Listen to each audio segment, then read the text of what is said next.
ಆತ್ಮೀಯ H16 news ಅರ್ಥಾತ್ ಹೇ ಸೀತಾರಾಮ್ಗೆ ಸ್ವಾಗತ. ನಾನು ನಿಮ್ಮವ MI ಅಥವಾ ಮಲ್ಲಪ್ಪ ಜೋತಾವ್.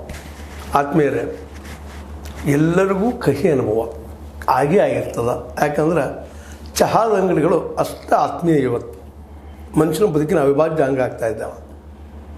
ಮನೆಯಲ್ಲಿ ಖರೀದಿ ಮಾಡಿ ತಂದು ತಯಾರು ಮಾಡಿದ್ದು ಅಷ್ಟೇ ಆಗ್ತದೆ. ಅಂಗಡಿಯಲ್ಲಿ ಸ್ವಲ್ಪ ತುಟ್ಟಿ ಆದರೂ ಅಡ್ಡಿ ಸ್ವಲ್ಪ ದುಡಿಯುವ ಶ್ರಮ ಉಳಿತದೆ. ಏನೆಲ್ಲೂ ಸ್ವಲ್ಪ ಚಹಾದ ಅಂಗಡಿಗಳ ಮೇಲೆ ಭಾಳಷ್ಟು ಜನ, ಅದರಲ್ಲೂ ಪುರುಷರು ನಿರ್ಭರ ಆಗಿದ್ದಾರೆ, ಅದ್ರ ಮೇಲೆ ಭಾರ ಹಾಕಿದ್ದಾರೆ. ಜೊತೆಗೆ ಹೆಣ್ಮಕ್ಳಿಗೂ ಸಹಿತ ಬೆಳಗಿನ ಜಾವ ತಿಂಡಿಗಳು ಚಹಾದ ಅಂಗಡಿಯಲ್ಲಿ ಬೇಕು ಅನ್ನುವಂಥ ವಾತಾವರಣ ಇವತ್ತದಾವೆ. ಆದರೆ ಚಹಾದ ಅಂಗಡಿಯ ರೇಟ್ಗಳು, ದರಗಳು ಮತ್ತೊಮ್ಮೆ ಈಗ ಹೆಚ್ಚಾಗ್ತದೆ. ಈಗಾಗಲೇ ಆಗಿದ್ದೇ ಹೆಚ್ಚಾಗಿದೆ.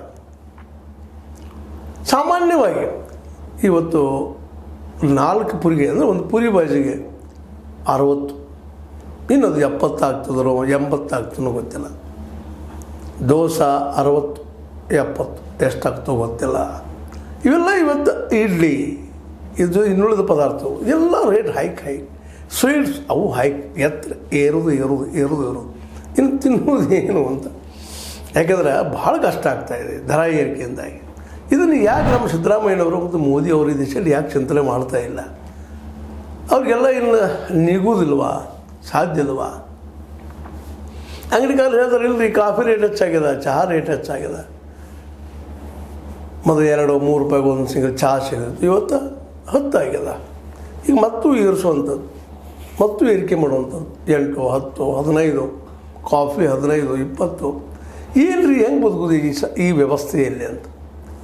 ಇವತ್ತಂತೆ ಅವಿಭಾಜ್ಯಾಂಗ ಈ ಚಹಾದ ಅಂಗಡಿಗಳು, ಕಿರಾಣಿಗಳಂತೆ ಮನೆಗಳಲ್ಲಿ ತಯಾರು ಮಾಡೋದಕ್ಕೆ ಅನುಕೂಲ ಮಾಡುವಂಥವು, ಚಹಾದ ಅಂಗಡಿಗಳಂತೂ ತಯಾರಿದ್ದಂಥದ್ದು ಕೊಡುವಂಥವು. ಇಲ್ಲೆಲ್ಲ ತುಟ್ಟಿ ಆದರೆ ಈ ಮನುಷ್ಯ ತಿನ್ನೋದು ಏನು ಅಂತ ಈ ದಿಶೆಯಲ್ಲಿ ಯಾಕೆ ನಮ್ಮ ಸರ್ಕಾರಗಳು ಚಿಂತಿಸ್ತಾ ಇಲ್ಲ ಅಂತ.